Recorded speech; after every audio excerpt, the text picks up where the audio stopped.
Shonda Rhimes' Year of Yes. I am welcoming technology and integrating it into my classroom for the first time. So I'm just happy to be here with these wonderful ladies. So we came together. We've not met. The four of us, these beautiful women above me and beside me, we have never met in real life? No, offline. We've never met offline.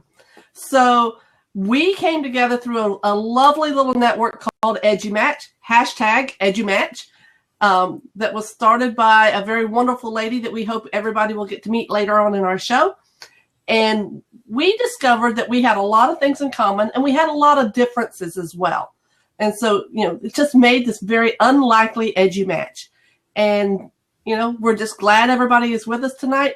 Off on the side over there on the other side of Christy, you will see everybody showing up. Don't hesitate. If you have a question, you want to jump in, it's /Q to get your question noticed. And we'll have some moments later on where you can jump into our hot seat and give us your opinion on some of the topics we're talking about tonight. But I want to introduce our first segment, which is Breaking with Tradition, because that's what we're doing here tonight. We're breaking with tradition and connecting with people we have never met face to face. So recently, President Obama shared his intent to propose a $4 billion plan to Congress to revamp computer science courses in the K-12 area. Breaking with what we know as traditional is one of the most difficult things to do. But in education, technology is cutting threads of traditional practice. But is technology the cure for inequity, low performance, or student disengagement? So we're going to talk about that. Ladies, what do you think? Well, you know what? It's very interesting because President Obama, to me, has said, here's $4 billion. It's great. It's for computer science because coding leads to more technology, and that's going to be the great equalizer. And it's very interesting because here in the state of Texas, right now, that's listed as a career in technology class. It has to be, quote, offered, listed, but we don't have teachers certified to teach it. And my understanding is that the first wave of the money will go towards certifying teachers to teach computer science. But the big question mark is, what is computer science? Because most of us that have technology in our classrooms got technology without having a clue what it's going to be used for or what to do with it and how to integrate it into the classroom. And interestingly enough, there's a shift in that thought process for our graduation plans that maybe this will be a foreign language. Exactly. That's what's happening here in A Florida. foreign language, a written foreign language, maybe kind of like Latin used to be, but not spoken. And is that something that should happen or not? I don't know. Somebody else? Thoughts? I kind of think my main concern from representing where I am, my main concern is that technology, making sure that all students have access to it. I think we assume too much that technology is integrated everywhere. We assume too much that our students know how to use technology. Just because they have a cell phone, a smartphone, they're able to Snapchat and do all the things that make some of us parents cringe and teachers cringe. So I would like to see what is the plan for the money to make sure that there's equal accessibility to everybody. Yeah, and I think $4 billion is a whole lot of money to put into one area. Not every student is going to be interested in computer science. Although we do need to see more girls coding, we need to encourage minority students to step into fields that they may not be exposed to. But I think there's a lot of other things that we really need to spread this money around into.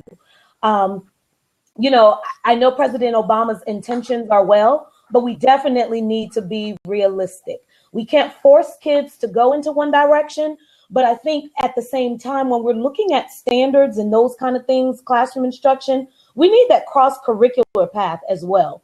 We need to start figuring out ways to integrate different subjects and not just have everything be so segmented. So once again, here's a whole nother compartmentalized agenda or idea where at the end of the day, if you poll students in schools everywhere today, Our dropout rates are saying we're still not meeting their needs. And so here we are shucking out a whole bunch more money and still not fixing the problems that truly exist. So as a computer science teacher, I want to say, yay, more money for me. But at the same time, you guys all bring up really great points. And you're right. Are we going to be speaking code? Are we going to be having, so in the coding class we do, but beyond that, it's a foreign language. I would much rather see it as a math credit or its own standalone credit. If I agree. Require something standalone credit. You know, its own standalone credit makes more sense to me. It's not something else. It is what it is. Yeah, it's. But if we're going to say that everyone needs it, yeah, I don't know. I don't know if we're all there yet. If we're all ready yet. Well, and I've even heard in the conversation, because right now in Texas, the only other thing it's being looked at is it'll either be a standalone credit under an elective or career in technology, or it will be a foreign language. And then the other side has come in, and I say other side loosely, saying, well, we think it's more of a math credit. And oh my goodness, talk about sacred ground, you start messing with one of the core subject areas. Well, you know, and it also counts for performing arts here in Florida. Interesting. And it kind of goes with what, when you think about gifted education, if you look at how gifted education is defined all across the country, it's different. And it's interesting that you mentioned that, Tammy, because you can be considered gifted in Florida if you have those fine arts components. But in Georgia, fine arts is not valued as a gift, so to speak. And so it depends who's defining what gifted is, who's making these terms, and how do we then say, hey, we're stapling this to your back and this is what you need to do, this is the path that you need to follow. Who gives us that right to make that decision for kids everywhere? It sounds and like you know we're what, definitely making some disruptions with this particular topic. Love it, Jeff Mason. And you bring up a point earlier. You talked about girls versus boys.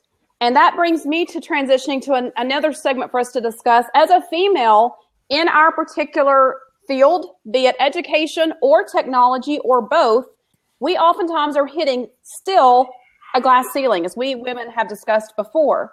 How do you get in the education world as a woman to prove that you need to be a soup? In our area, in 42 school districts, I have 1, 2, maybe 3 female soups that I've worked with. Everyone else is a male. And in the world of technology, I sit in a cubicle surrounded by 8 other men. So how do we get past that glass ceiling, ladies? Now, before we talk about getting past that glass ceiling, Chrissy Kate, I need you to come past that cubicle. You're talking about 8 other men surrounding you and you still single? Wait a minute. I'm a matchmaker. I need you to come on and get your life. You got 8 men around you. Come on, Sarah. I see Sarah, the teacher over there, giving me some love. She knows. And now Sarah seriously, is. How do we break it? How do we break it? Dawn Wettrick, yes, sir. I would definitely say one of the ways to break the glass ceiling, there's no polite way to do it. You have to be assertive. You have to be a go-getter. You have to blow your own horn, toot your own horn, so to speak. And you have to be willing to take risks. I think, you know, sometimes as women, especially me being me, it's not cute. It doesn't fit into a certain criteria. If I speak my mind, if I speak in a certain tone, I'm considered angry. I'm considered pushy. I'm considered too much as a person, as an African American woman. But I gotta honestly tell you, bump it. I have to do what I have to do. I have to do what I have to do for the women that have led the way before me and the women to come. I think Maya Angelou once said, we all have a crown to wear. All we have to do is put it on. So, let's put it on. Absolutely. And I think it goes with knowing your worth, knowing your value. And I think Don Wettrick mentioned in here that too many times women have that humility and we're not as assertive as Dorian's saying. So we need to kind of take off that frumpy teacher sweater, put on our business hat, and be aggressive, be a boss. If you watch Barbara Corcoran on Shark Tank, I remember there was an episode where the woman was there. She was crying out of passion, not because of weakness. And Barbara had to tell her, there is no crying in business. You got to put on your big girl panties and you got to suck it up. And sometimes you just got to go and get in there. And so I think as women, we must just go ahead and get in there. Know what you are, know who you are, be confident, and trust me, no one can deny what belongs to you. Hey, Don, welcome. Why don't you give us your point of view? I've heard a lot about you. Yeah. Give us a male perspective, Don. Well, I'm sorry that I had to butt in, and there was an opportunity to butt in, and I couldn't agree with you anymore, Dorian. I've kind of had it with a lot of people that just because they put themselves out there, they're full of it. And a lot of them are male in a female-dominated profession. But the thing that I've gotten to see is that, and forgive me, too many educators, especially female educators, have this aw shucks mentality. It's just me. And so being transparent was harder for the good girl. You were a good girl. You weren't too loud. You weren't too aggressive. And so it drives me nuts because when you're a big deal, you're fighting two wars. Number one, you're fighting the professional jealousy, which can be within your own building. And then number two, you're exacerbating it by going on Blab, social media, things like this, and saying, hey, my students and I are doing really cool stuff, even when you're doing cool stuff. So a lot of women feel like, oh, I don't want to feel like I'm bragging. And so they don't. And that bugs the heck out of me because they're not getting the credit they deserve. Oh, shoot. Did I lose everybody? Oh, no.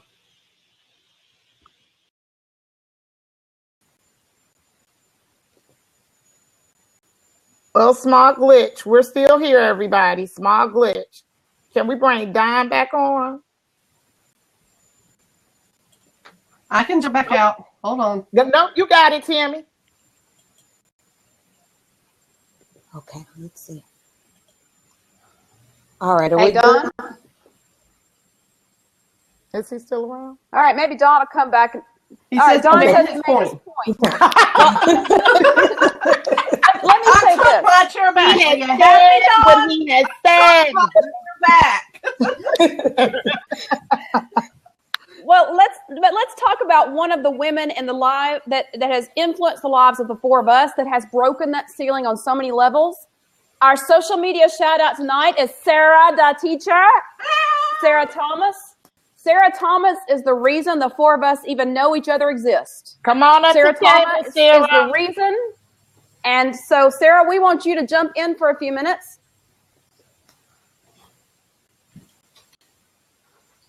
This is a lady, if you don't know her out there watching us, you need to know Sarah Thomas. Amen. A to the men. Yes, there she is. Hey, everybody. Hey, Oh, man. Thank y'all so Sarah, much. I know you don't like to talk to people too often, but can you tell the people watching, how is it that you found, even as an introverted person, that drive to push past the glass ceiling? Oh, goodness. I think that maybe it is because I'm so introverted. That's where the drive came from, because, a lot of times introverts kind of struggle to connect with other people. And, it's kind of like an area in our lives where we want to just kind of, make those connections and things of that nature. So that I kind of channeled that as my drive to connect via social media, because it seems so much easier that way. So I think that's pretty much what it is. Awesome. And yeah, you all are amazing. I'm loving this. What happened without you? Huh? Let's just remind everybody that this episode is called An Unexpected EduMatch because we had no idea how similar our philosophies and our hearts would be in the job and profession we do. So thank you, Sarah. Follow her at Sarah the Teacher. Thank y'all so much. All right, y'all are amazing. So I'll catch y'all soon. Thank you, Bye, Sarah. Okay. Dorian, Now- jump back in. And I see that Don and Justin are waiting to jump back in as well. And there's like a long laundry list of people waiting to get in on the call. Okay, I'll jump. All right. In other spotlights this week, NFL sensation and women's fantasy, Cam Newton led the Carolina. Oh my goodness, what a script will do. Our executive director predicted that the Panthers were going to win, and it didn't go down just like that, ladies and gentlemen. I don't know the score, but I know somebody won and somebody lost. The losers were the Panthers, and the Broncos took it all. So the conversation is still as such. One thing I want to bring up. People feel that Cam Newton, for the first time ever, second time he was able to participate in the Super Bowl. But people feel like it's a lot of arrogance about him. And he should kind of tone it down. My question is that people in the hot seat, we'll start with Justin. Cam's non-traditional attitude has caused many to frown upon his confidence, citing his winning attitude as that of classless, a man filled with egotism, arrogance, and poor sportsmanship. I personally feel if you got it, you got it. If you don't, you don't. It goes back to, knowing and being confident with yourself. What are your thoughts? You're a professional athlete. I mean, come on. If you're winning, do what you do. My bigger problem with Cam is not any of the giving the balls out, doing his thing, was not finishing his interview. That's where, as an educator, I was a little upset. Do your 3 minutes, say, listen, they were better that day, and bounce. When the man was playing well and he was doing great, let him do his thing. But again, when you lose, have some class. Show people this is how you lose with dignity. I'll come back next year. I'll come back harder. But I do want to say, when Peyton Manning lost, he didn't shake any hands and he ran right off the field. All right, now. That was getting deep. All right, Justin. Thank you. Don, what are your thoughts? So I'm a homer. I'm from Indianapolis. And that was once that Peyton did that. Every other time he took his lumps, that was after a 48-6 loss or something like that. So, Off the field. But when he was an Indianapolis Colt, he always took his lumps and he shook his hand. No, I mean, it's like this. The only thing I didn't like is that ESPN especially kept trying to race bait this.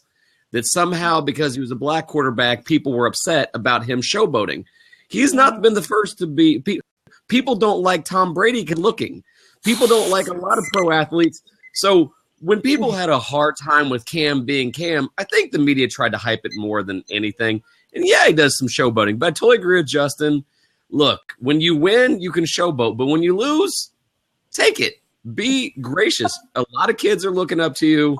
So yeah, just be gracious about it.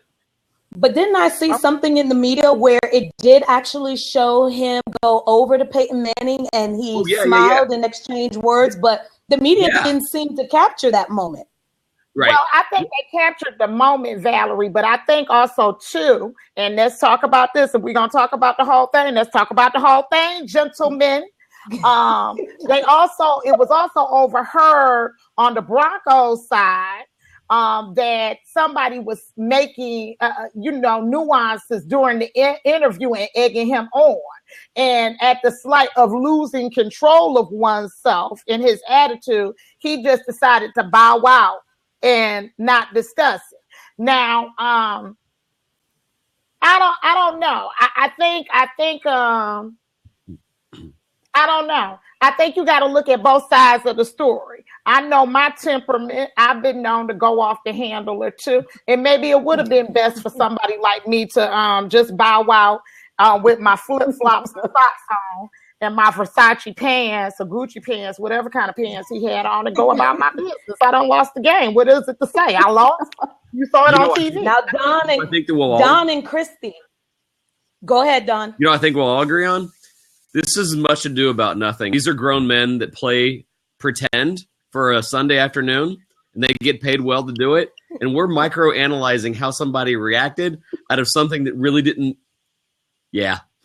The older I get, the less I seem to care about sports because, you know, they're grown men that play pretend. I mean, not that I don't like watching sports every now and then. Justin's going to hate me. But, you know, it's all good. This is my thing on it. Not much. You know, meanwhile, in Syria, meanwhile, right. in Sudan. Right. Meanwhile, somebody's being buried. Meanwhile, you know, people can't drink water. What you want to do? And so, you know, what I would add to that is, you know, people have gone through journeys, and we're just on the outside taking a simple glimpse or a snapshot of their life.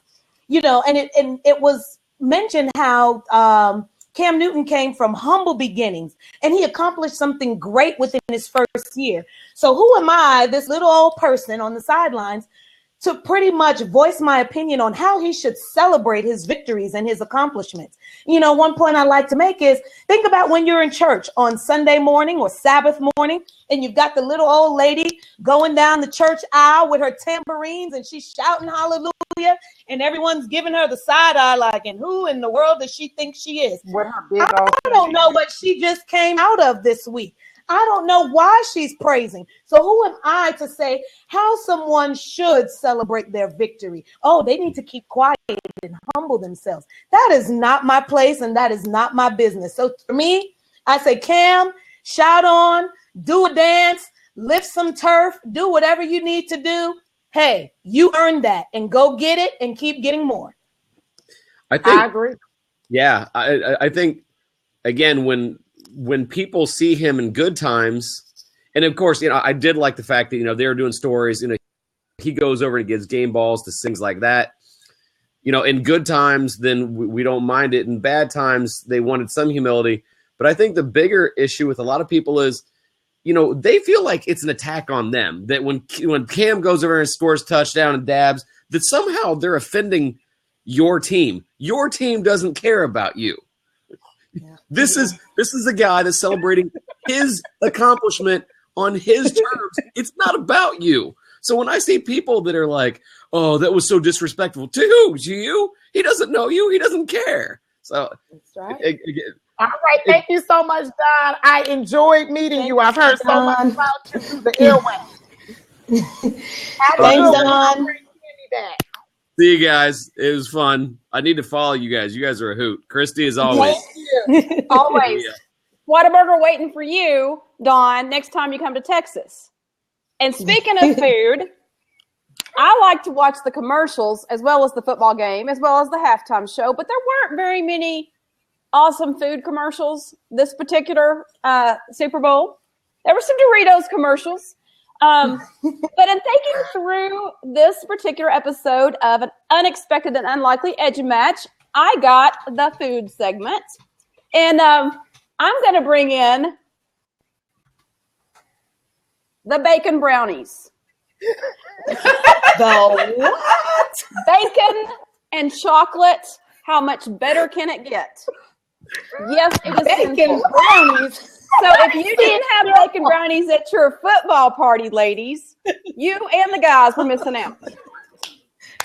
It's the mix. Sarah says no. The mix of the salty and the sweet. And yes, Sarah, I thought about you. And then I said, I couldn't find any vegetarian bacon. Why would I? We've been accused of being good. But there's a secret ingredient. Christy is our registered meatitarian here, folks. If you don't know that, when you live in West Texas, you have lots of meat. She is a registered meatitarian. Brownies. Here's the cool part about it: the bacon is actually candied. You candy it first by frying it up with corn syrup, and then it hardens, and you have to break the candy before stirring it into the brownies.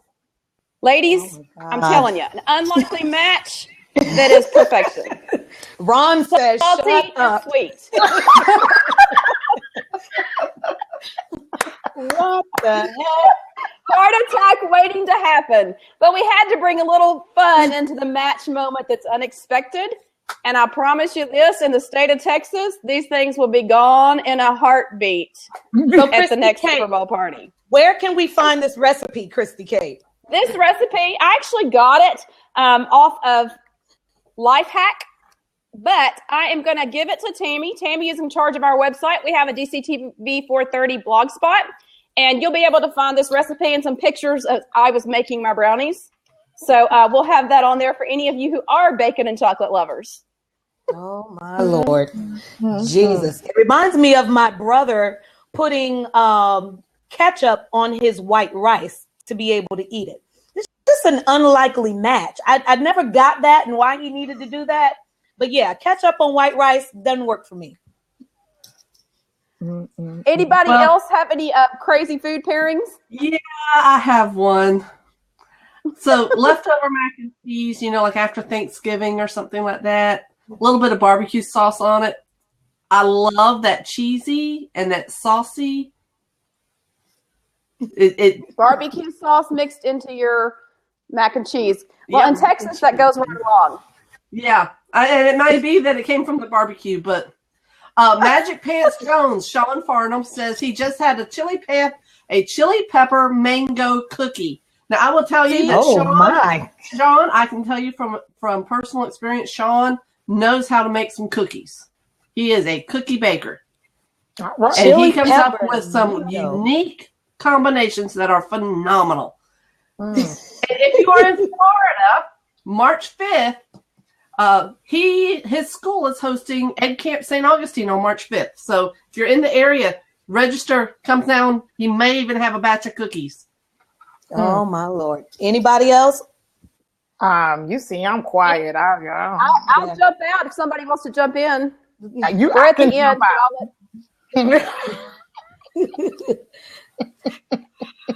Oh, let's see if anybody else wants to take this. I know that they said call 911. Justin says he'd only be able to take 2 bites. Someone else says that we're going to need a doctor after that. Oh, Lord. Magic Pants says, Tammy, you are now causing him to have to make cookies for Ed Camp. One of my goals in life is to make Sean bake cookies. Oh, wow. Well, ladies and gentlemen, this has certainly been good. This has certainly been fun, and I'm going to bring us to our last segment and our closing one. Christy K, come back. Christy K, yes. So at the SAG Awards, actor Michael Keaton dedicated his award to Flint, Michigan. So speaking of those bacon brownies, I think that's going to need to come with a tall drink of water. And at least we know that that's an easy resource to get to. But I don't think our friends in Flint, Michigan seem to think so. So when Michael Keaton dedicated his award to the powerless, and so that the powerful, to the powerless and to the powerful who take advantage of them, Keaton's bold move was a call out and a call to action. This shone a light on a blatant disregard of suffering and disenfranchisement. Now, I'm thinking DCTV, we are women that are dedicated to what it is that we do. And many of us, as well as some of our audience members here, are dedicating themselves to do some things to help those that are disadvantaged. So I ask you, when was the last time you've done something for someone other than yourself? When have you felt so compelled to take a bold move, to step out of your comfort zone and to reflect on, things may be good in my house, but how about my neighbor? Have I ever taken the time to just go next door and say, hey, I just wanted to come by and just say, hey, I really appreciate you. Is everything okay? Or, we should get together sometime. So audience members and ladies, can you tell me of a time when you've done something else for someone? And with that thought, we are coming to the end of our show. Christy K, if you don't mind to cue that fabulous theme song music written by our very own executive Tammy, Christy, and Val. It's time, so tune in. Yeah, Victoria, Tammy, Christy, and Val. It's time, so tune in. Our next episode, February 21st. We encourage you to follow us. Make sure you subscribe. Demetrius Hall, we're shouting you out for being our very first subscriber.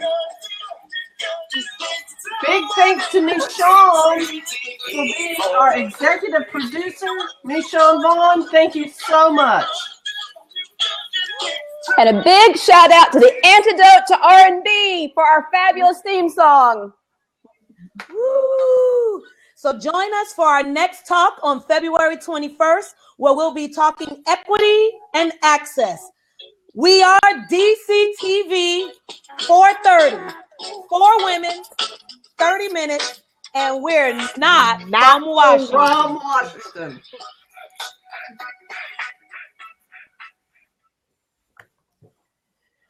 Good night, everybody. Good night. Good night.